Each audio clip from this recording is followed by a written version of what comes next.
Bonjour et bienvenue dans ce nouveau cours de terminale AGGSP.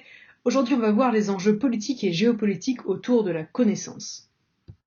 En effet, la production, la diffusion et le contrôle de la connaissance représentent un enjeu essentiel pour les États, soucieux d'asseoir leur puissance et d'assurer leur rayonnement. C'est pourquoi ils investissent dans la recherche et l'innovation. Entre rivalité et coopération, la connaissance devient donc un enjeu fondamental pour les relations internationales. Vous connaissiez le hard power, vous connaissiez le soft power. On va voir comment la connaissance s'impose comme un des piliers de la puissance des États. Et pour commencer, évidemment, on va parler d'armement, de technologie et de puissance militaire. Petit rappel des faits avec quelques éléments sur la course à l'armement et à l'espace. Depuis l'ère industrielle, on le sait, la supériorité technique des armements est fondamentale. Dès 1906 et l'invention du sonar par Lewis Nixon, qui permet aux marines de guerre de détecter les sous-marins et de guider les torpilles, les choses ont changé. En 1935, les Britanniques se dotent du premier réseau de radars. Les deux guerres mondiales sont des périodes de progrès techniques majeurs dans l'armement. Le but, c'est de gagner la guerre et d'écraser l'autre, et donc pour ça, on va innover très vite et très fort. Hélas. Le gaz, l'hypérite, est créé en 1915, le char d'assaut en 1916, le V2 en 1944 et la bombe atomique en 1945.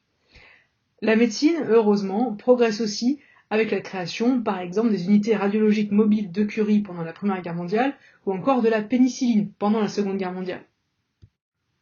La course à l'armement ne s'arrête pas là et progresse pendant la guerre froide puisque la bombe H est créée aux États-Unis en 1951 et adoptée en URSS en 1953. Et elle se double, on l'a vu, d'une course à l'espace avec les V2 qui servent de prototype aux fusées du programme Apollo de 1961 qui est dirigé par Wernher von Braun. Le complexe militaro-industriel reste encore aujourd'hui un enjeu de puissance. Les États-Unis restent numéro 1 avec Lockheed Martin qui fait les F-16 et la France suit de près avec l'entreprise Dassault, vous le savez, qui fait les Rafales. L'armement, c'est fait, viennent ensuite les techniques de renseignement. La transmission des informations et leur protection est centrale dans les guerres. Alors déjà de l'Antiquité, les routes romaines c'était pas pour rien, mais d'autant plus dans les guerres modernes. Les premiers usages de la TSF, inventés par Marconi en 1895, sont militaires. La radio sert ainsi l'armée française, la Tour Eiffel est encore la seule antenne émettrice au monde en 1914, et donc pendant la Première Guerre mondiale, c'est elle qui va servir l'armée française. Le renseignement humain est ainsi de plus en plus soutenu par le renseignement technologique. Pendant la Seconde Guerre mondiale, c'est le déchiffrement de la machine Enigma par Alan Turing qui marque un tournant majeur dans le conflit. La guerre aurait ainsi été écourtée de 2 ans. Le codage est en effet essentiel. Les Américains ont recours pendant un demi-siècle au service de la société Crypto AG pour intercepter les conversations ennemies. Les services de renseignement recourent aussi à l'espionnage aérien, à l'image du projet Moby Dick au début de la guerre froide, des ballons avec des caméras embarquées qui survolaient l'URSS. Ces photographies aériennes ont aussi été essentielles dans la crise de Cuba ou pendant les guerres d'Afghanistan ou d'Irak, complétées désormais par des vues satellites des théâtres d'opération. Enfin, les nouvelles technologies sont utilisées à des fins de surveillance également, comme en témoigne l'opération Stellar Wind de la NSA, dévoilée par Edward Snowden en 2013. Et donc on a un jeu dans le renseignement entre ce qui est toléré, interdit et que pourtant absolument tout le monde fait. C'est pour ça que les services de renseignement sont les services secrets. Enfin, il ne faut pas oublier la révolution des affaires militaires. Le développement des technologies numériques place évidemment l'informatique au cœur des enjeux militaires. Si ARPANET était d'abord un projet militaire, les usages infinis offerts par Internet servent la stratégie militaire et ont entraîné ce qu'on appelle la révolution des affaires militaires dans les années 1990. Désormais, les puissances misent sur le renseignement satellitaire, la militarisation de l'espace, les robots combattants, les drones aériens et terrestres, voire même des exosquelettes pour préserver leurs soldats. L'objectif est de limiter l'occurrence, l'intensité et la durée des conflits interétatiques en portant instantanément les capacités de résistance à l'adversaire au point de rupture. La maîtrise de l'informatique permet aussi de mener une cyberguerre. Par exemple, les services de renseignement américains et israéliens ont lancé le virus Stuxnet en 2010 pour saboter le programme nucléaire iranien. Ou encore aujourd'hui, vous savez, il y a une cyberguerre aussi autour de la guerre en Ukraine qui est très active.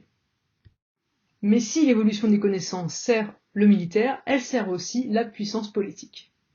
Et c'est le cas notamment des services de renseignement qui ne travaillent pas qu'avec l'extérieur. La connaissance est évidemment, avant tout, le recueil d'informations. Toutes les grandes puissances disposent de services de renseignement. Ils se sont structurés en véritable administration au cours du XXe siècle, le premier étant le Secret Intelligence Service britannique, qui est créé en 1909. L'US Secret Service est créé à la fin de la guerre de sécession et le FBI en 1935. Les services de renseignement américains restent peu efficaces cependant et Harry Truman, décide de fonder la CIA en 1947. Côté russe, le KGB est créé en 1954 et il s'inscrit par contre de son côté dans la continuité des polices secrètes soviétiques, l'Okhrana de 1881, la Tchéka de 1917, la GPU de 1933 ou encore le NKVD de 1934, mais il fonctionne en fait comme la CIA en différents organes. La première fonction de ces services, c'est la collecte de renseignements qui sont vérifiés et analysés avant d'être éventuellement transmis aux dirigeants politiques. Parfois légale, cette collecte est souvent illégale, c'est donc de l'espionnage et du contre-espionnage. Des agents infiltrent les administrations étrangères et ou volent des documents. Le renseignement est une activité essentielle pour assurer la puissance et la souveraineté d'un État en prévenant les atteintes du pays et en protégeant ses citoyens.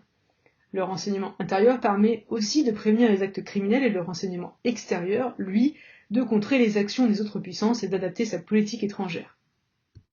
Alors si dans la réalité on est assez loin de James Bond, pendant la guerre froide, le CIA et le KGB se livrent une bataille de renseignement et multiplient les opérations spéciales. La CIA participe ainsi à la déstabilisation de l'Iran en 1953, à des coups d'État en Amérique latine, notamment au Chili en 1973, ce sont eux qui participent à mettre Pinochet au pouvoir. Les services secrets peuvent aussi produire des renseignements factices, comme l'opération Fortitude, qui dissimule le débarquement en Normandie. En 2003, Colin Powell avance des photomontages comme preuve de la possession d'armes de destruction massive par Saddam Hussein. Les services français prouvent que c'est totalement faux, permettant à la France de mettre son veto au Conseil de sécurité, ce qui n'a pas empêché aux Américains d'aller quand même faire la guerre en Irak en 2003. Enfin, et chose à ne pas négliger, le renseignement peut aussi être utilisé pour surveiller une partie de sa propre population. C'est le cas dans des régimes dictatoriaux, c'est le cas notamment en Chine où les Ouïghours, à savoir 2,5 millions de personnes, sont étroitement surveillées, pour ne pas dire largement plus. Cette maîtrise de la connaissance au service du politique s'accompagne aussi d'un développement de la bureaucratie. La connaissance doit en effet fonder l'efficacité et la légitimité d'un État. L'expertise fonde la légitimité pour Platon. Dans la République, le gouvernement est confié à des experts, des philosophes qui maîtrisent les savoirs. À partir du XIXe siècle, l'extension des fonctions de l'État entraîne le développement de la bureaucratie, donc il faut collecter des données précises pour prendre des mesures sociales, fiscales et monétaires efficaces. Le développement de la statistique et des recensements améliore aussi l'identification des besoins et des nécessités de l'action publique. On assiste alors à ce que Jürgen Habermas appelle la scientifisation du politique. Le rôle des experts prend une place croissante dans le politique. Néanmoins, ils se retrouvent souvent en position de conflit d'intérêts, ce qui suscite une méfiance croissante à leur égard, et c'est pas parce qu'ils prennent la parole qu'ils sont écoutés non plus. Le politique va également chercher à contrôler l'opinion, puisque contrôler l'information, c'est contrôler l'opinion. Dans les régimes autoritaires, la connaissance est ainsi mise au service d'un modèle idéologique et politique. La censure est omniprésente. Dès l'arrivée d'Hitler au pouvoir, les SA réalisent un auto-da-fé devant l'Opéra de Berlin. En RDA, en ex-Allemagne de l'Est, la Stasi contrôle le courrier et écoute les conversations téléphoniques au quotidien. Même les scientifiques travaillent sous les 3 contrôles de l'État.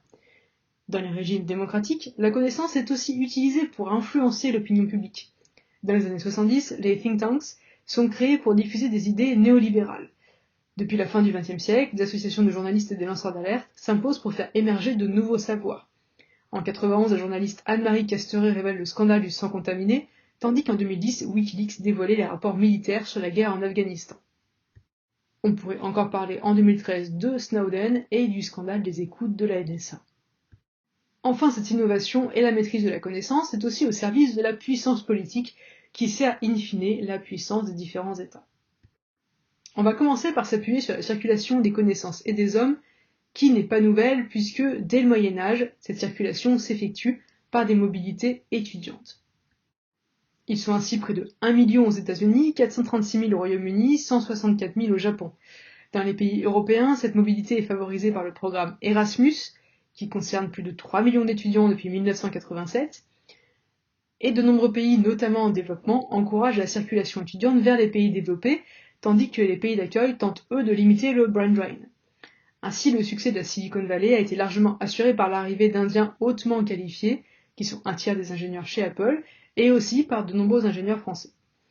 Si les diasporas sont considérées comme un facteur de puissance par les transferts financiers et le réseau créé, cette fuite des cerveaux est aussi une malédiction pour les pays en développement, en Afrique subsaharienne en particulier, où 40% de la main-d'œuvre la plus qualifiée travaille à l'étranger, alors même que seuls 7% des jeunes bénéficient d'un accès à l'enseignement supérieur dans la région. Les pays développés cherchent donc à attirer les chercheurs les plus renommés par de solides conditions de travail et des équipements nombreux, tandis que les pays émergents misent sur les migrations de retour et les transferts de technologies, comme l'Inde. Ces transferts de technologies leur permettent d'acquérir légalement des connaissances, tout comme l'accueil de tâches de production qui peut constituer un levier de remontée de filière de manière à acquérir des savoir-faire, de limiter les importations, voire de favoriser même les exportations. Par exemple, l'entreprise Safran aide l'Inde dans la production de son premier moteur d'avion de chasse pour les Rafales. Cette stratégie dite du vol d'oies sauvages, un terme qu'on utilise de moins en moins aujourd'hui mais qui est encore assez explicite quand même, a ainsi accompagné le développement général de l'Asie du Sud-Est. Enfin, le développement des technologies de l'information et de la communication pose la question de la science ouverte. De plus en plus de chercheurs et d'institutions acceptent d'accorder un libre accès à leurs données pour améliorer les échanges scientifiques et progresser plus rapidement. Il faut savoir qu'en gros, aujourd'hui, les scientifiques doivent payer pour faire publier leurs articles et payer pour pouvoir les lire, ce qui pose aussi de vrais problèmes à la communauté de l'enseignement supérieur.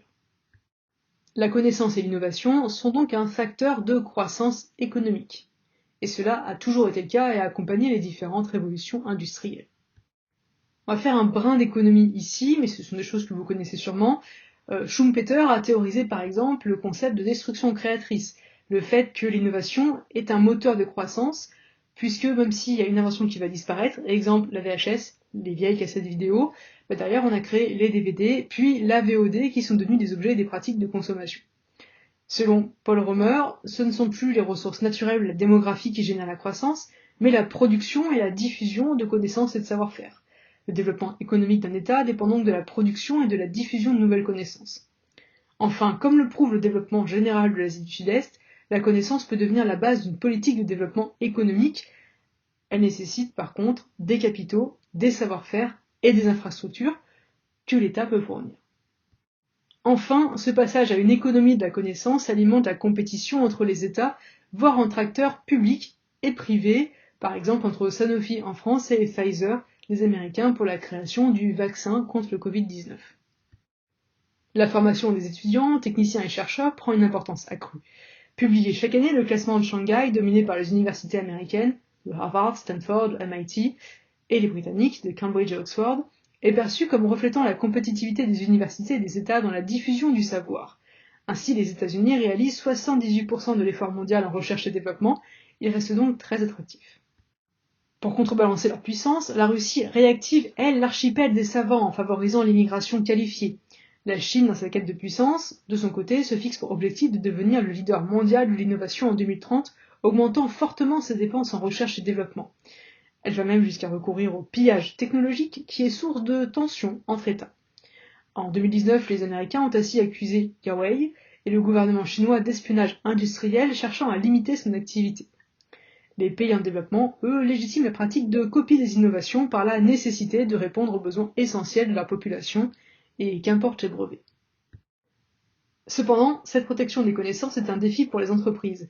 Les FTN gardent ainsi leurs centres de recherche dans leur pays d'origine, par exemple à Cupertino pour Apple, et toute découverte étant susceptible de rapporter beaucoup d'argent, les entreprises déposent donc des brevets pour que leurs innovations ne puissent être copiées gratuitement par leurs concurrents, même s'ils ne sont pas toujours efficaces, on l'a vu à l'instant. Enfin, les agences de renseignement se spécialisent, elles, dans l'intelligence économique pour défendre les entreprises nationales contre le pillage technologique. Merci d'avoir regardé cette vidéo et on se retrouve très rapidement en classe.